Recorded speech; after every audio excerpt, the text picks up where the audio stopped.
किताब क्रॉनिकल्स में आपका स्वागत है, जहां हम किताबों को सिर्फ पढ़ते नहीं, उन्हें जीते हैं, महसूस करते हैं और आपके साथ बांटते हैं। चलिए, आज की किताब से सीखते हैं कुछ नया और बढ़ते हैं खुद को एक बेहतर इंसान बनाने की ओर। नमस्कार। आज हम एक बहुत ही मशहूर और प्रभावशाली किताब पर बात करने वाले हैं, नेपोलियन हिल की सोचो और अमीर बनो। हाँ बिल्कुल, ये क्लासिक मानी जाती है। सही कहा। देखिए, ये किताब सिर्फ पैसे कमाने के बारे में नहीं है, जैसा शायद नाम से लगे। बिल्कुल नहीं। असल में ये सफलता और कह सकते हैं कि उपलब्धि के पीछे की साइकोलॉजी, मनोविज्ञान को समझने की कोशिश है। सही। और कमाल की बात यह है कि हिल ने इसे लिखने में 25 साल लगा दिए। सोचा जा सकता है कितनी गहराई होगी। हाँ, ये बहुत बड़ी बात है।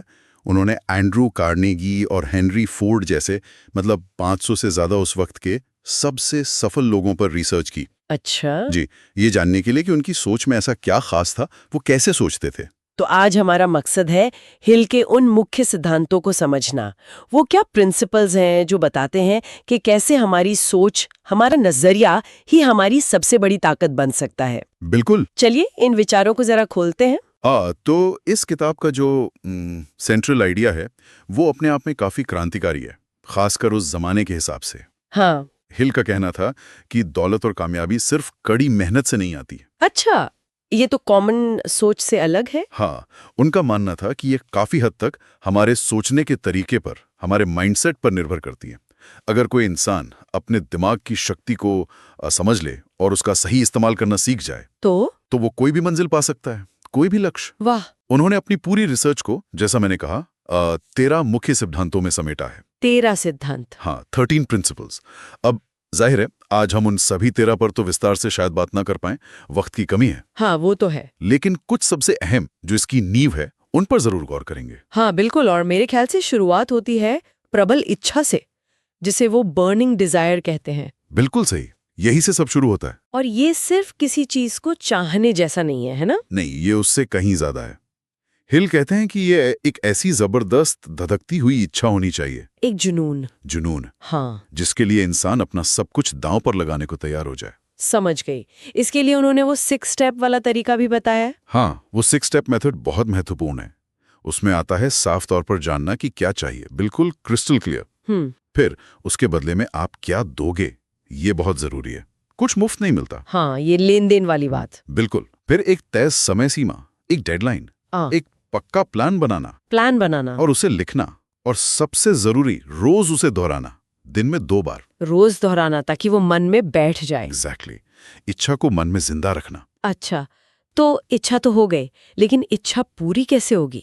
यहाँ पर विश्वास आता है, फेथ। बिल्कुल, यहीं पर अगला और शायद उतना ही महत्वपूर्ण सिद्धांत जुड़ता है, विश्वास, फेथ। सिर्फ इच्छा रखना काफी नहीं है। हिल कहते हैं उस इच्छा के पूरे होने का अटूट विश्वास होना भी जरूरी है। अटूट विश्वास। हाँ, ये पक्का यकीन कि आप जो चाहते हैं उसे हासिल कर सकते हैं। और हिल के मुताबिक ये विश्वास आत्म सुझाव यानी ऑटो सजेशन के जरिए मजबूत किया जा सकता है, उसे विकसित किया जा सकता है। अच्छा, ये आत्म सुझाव क्या है? इसे थोड़ा और समझाएंगे। ये कैसे काम करता है? हाँ। जरूर। आत्म सुझाव मतलब एक तरह से अपने मन को ट्रेन करना है। ट्रेन करना। हाँ, अपने अवचेतन मन को, सबकॉन्शियस माइंड को बार बार सकारात्मक बातें कहकर, पॉजिटिव अफर्मेशंस देकर और अपनी कामयाबी की तस्वीर मन में बनाकर, विजुअलाइज करके उसे प्रशिक्षित करना। ओके। जैसा किताब में भी कहा गया है, शायद सबसे मशहूर लाइनों में से एक है, इंसान जो सोचता है और जिसमें वो यकीन करता है उससे वो हासिल कर सकता है। वाह। तो आत्म सुझाव उस यकीन को बनाने और मजबूत करने का तरीका है, दिमाग को एक खास लक्ष्य पर फोकस रखने का तरीका। समझ गई। तो पहले प्रबल इच्छा, फिर उस पर अटूट विश्वास जिसे आत्म सुझाव से मजबूत किया जाए। लेकिन हिल ये भी मानते थे कि अकेले सब कुछ करना मुश्किल है ना? हाँ बिल्कुल, अकेले चलना काफी नहीं है। यहीं पर वो मास्टरमाइंड वाली बात आती है। सही पकड़ा। मास्टरमाइंड समूह या मास्टरमाइंड अलायंस का विचार बहुत शक्तिशाली है। ये क्या है असल में? इसका मतलब है 2 या 2 से ज्यादा लोगों का एक ऐसा समूह बनाना जो एक कॉमन लक्ष्य, एक साझा लक्ष्य के लिए पूरी तरह समर्पित हों और एक दूसरे की मदद करें, तालमेल से काम करें, एक टीम की तरह। टीम से भी ज्यादा। हिल का मानना था कि जब दो दिमाग मिलते हैं तो एक तीसरी अदृश्य शक्ति पैदा होती है, एक सिनर्जी जो अकेले काम करने से कहीं ज्यादा ताकतवर होती है। अच्छा। कई लोग सोचते हैं कि मास्टरमाइंड का मतलब सिर्फ नेटवर्किंग है, जान पहचान बढ़ाना, पर हिल का आइडिया इससे कहीं ज्यादा गहरा है। ये ज्ञान, अनुभव और हौसले का एक तरह का फ्यूजन है। ये तो सच है, मिलकर काम करने से सही लोगों के साथ अक्सर बेहतर नतीजे मिलते हैं।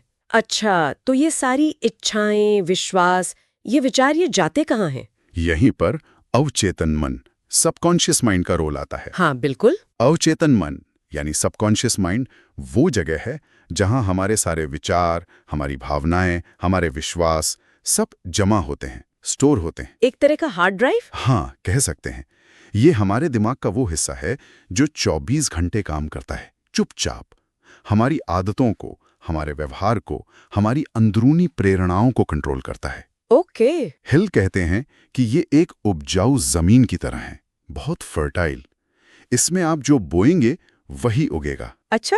अगर आप सकारात्मक विचार, इच्छा और विश्वास के बीज बोएंगे तो अवचेतन मन उन्हें हकीकत बनाने के लिए काम करेगा, अनजाने में ही सही। तो इसे हम प्रोग्राम कर सकते हैं? हाँ, इसे आत्म सुझाव और प्रबल भावनाओं के जरिए सही दिशा दी जा सकती है। यह हमारे दिमाग का ऑटो पायलट है जो हमारी आदतों को चलाता है। इसे रीप्रोग्राम किया जा सकता है। तो कुल मिलाकर सोचो और अमीर बनो का निचोड़ सार ये है कि हमारे विचार, हमारी सोच असल में बहुत शक्तिशाली है। बेहद शक्तिशाली। कामयाबी सिर्फ बाहर के हालात पर निर्भर नहीं करती, बल्कि ज्यादातर हमारी अंदरूनी मानसिक स्थिति, हमारी इच्छा की तीव्रता, हमारे विश्वास की मजबूती, हमारी प्लानिंग और हाँ, हमारे साथियों पर भी निर्भर करती है। बिल्कुल सही कहा। इंटरनल वर्ल्ड एक्सटर्नल वर्ल्ड को बनाता है। और जैसा हमने शुरू में कहा था, ये सिर्फ पैसों की बात नहीं है ना? नहीं, बिल्कुल नहीं। पैसा तो एक नतीजा हो सकता है। हाँ, ये असल में जीवन में एक सकारात्मक, एक मजबूत नजरिया और काम करने का तरीका अपनाने के बारे में है।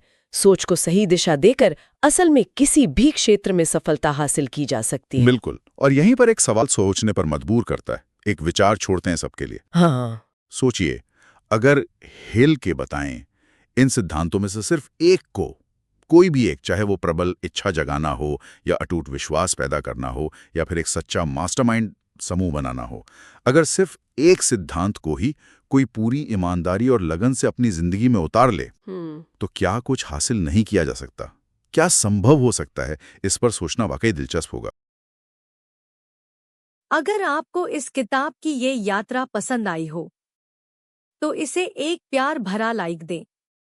अपने दोस्तों और अपनों के साथ इस ज्ञान को साझा करें और ऐसी ही किताबों की गहराइयों में डूबने के लिए किताब क्रॉनिकल्स को लाइक, शेयर, सब्सक्राइब जरूर करें।